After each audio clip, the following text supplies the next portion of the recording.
Hello and welcome. In this video I will be introducing you to the CSS display property.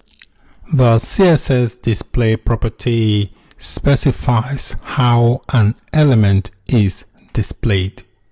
The display property can be used to control the layout.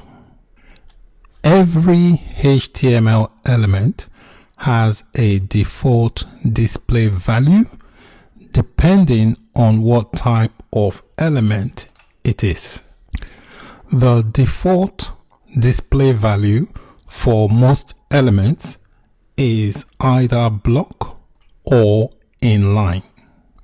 What are block level elements? A block level element always starts on a new line and takes up or occupies the full width available. So a block level element will stretch out to the left and the right as far as it can. The paragraph element or the P element is an example of a block level element. So it occupies the entire width available and it will stretch out far to the left and to the right as far as it can. Other example block elements include a div. A div basically is a division of a web page. When you section out a part of a web page, that is known as a div. So a div is a block level element.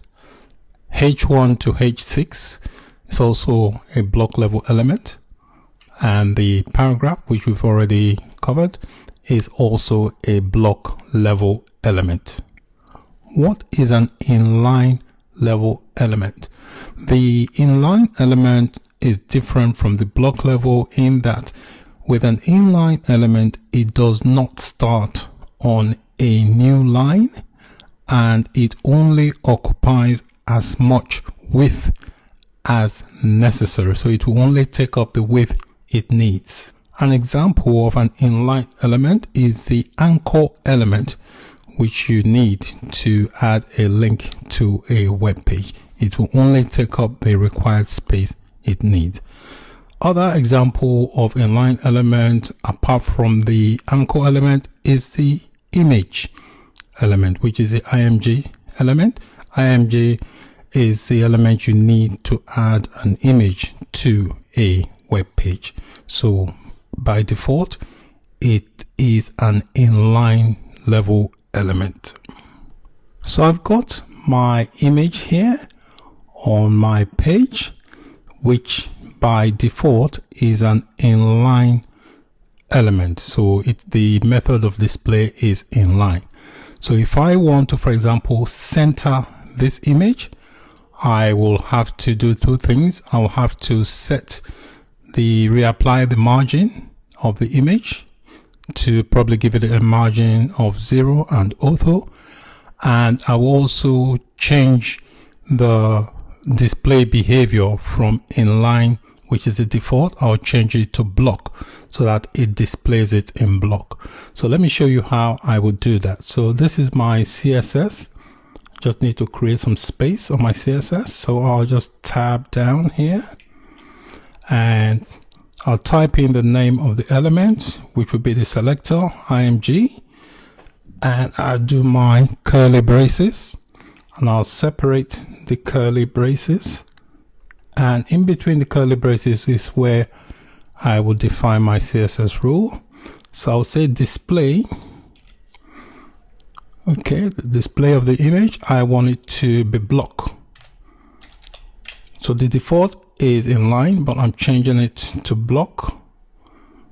Okay, so we're going to display in block, and I want to change the margin. I'm going to give the margin 2 values.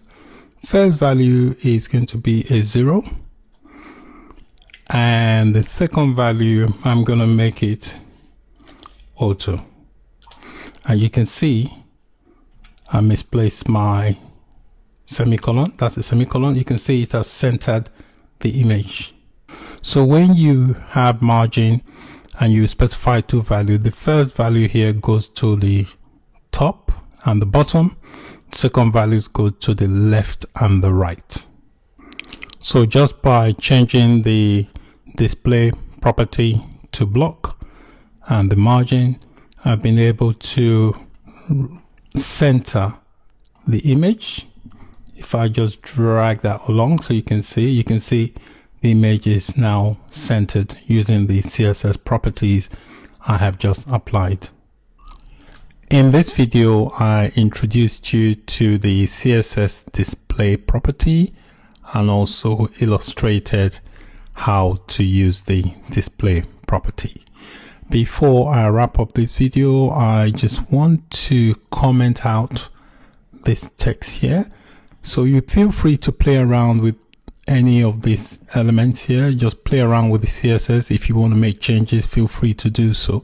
So I'm going to go into my index.html and comment this out. Again, comments are useful. You can use them to hide things because the browser will not display them. The browser will ignore anywhere there's a comment. So I'm just going to look for where that paragraph is. It is here. So what I'm going to do, I'm just going to add a comment, HTML comment. So you do that with a less than sign, exclamation mark, two dashes, and I'll close it here. All right, and that should take care of this. If I just save that, you can see now that has disappeared and this image here has taken up that space and jumped up a bit.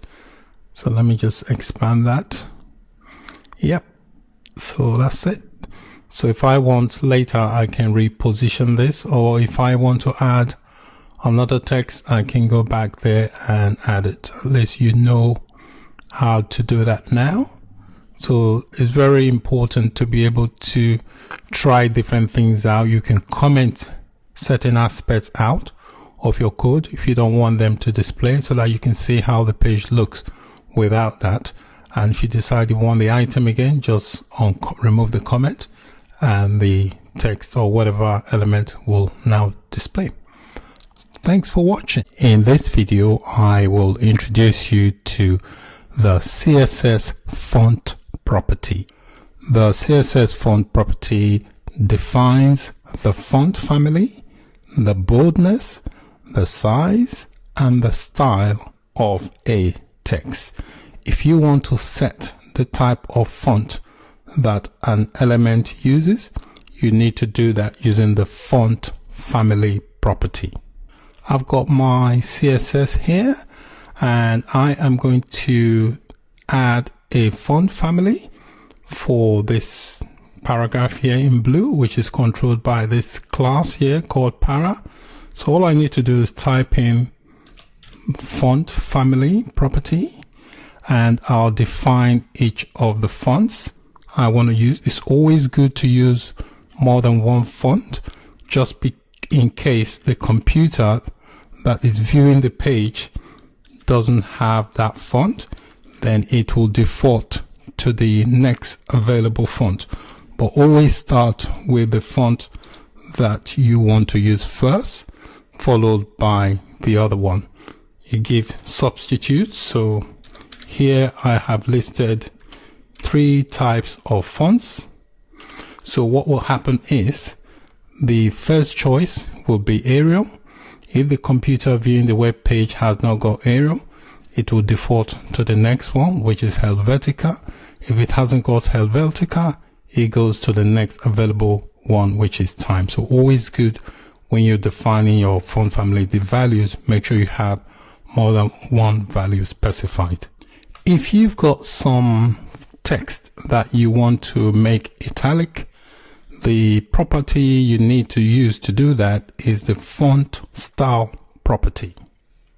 I have already illustrated this so far in this course. If you look at this text here, it's all in italics, and I set the property here using the font style property, and the value is italic. Okay, so this makes it italic. If you want to change the size of a text, you do that using the font size property.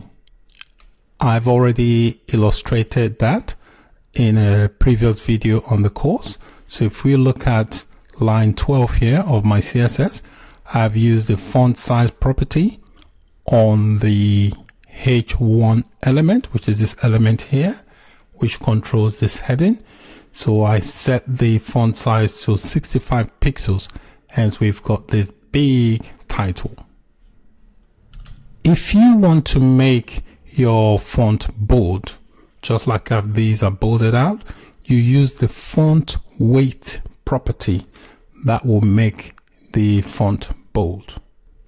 So if I wanted to make this text here for this paragraph, I wanted to make it bold, all I need to do is come here inside the CSS and I'll just add a font weight property, and then I'll give it a value.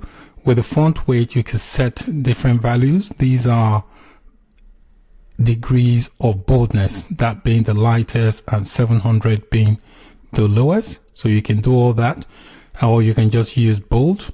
You can use normal, means it will give it a normal boldness, but there are different weight in boldness which you can specify using these values. So if you want to experiment, just try the different values and you can see how bold it is.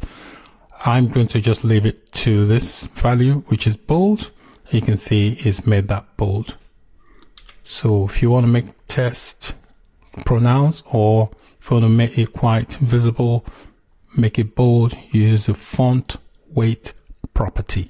In this video, I introduced you to the CSS font family, which includes the font style, the font size, and also the font weight. Thanks for watching.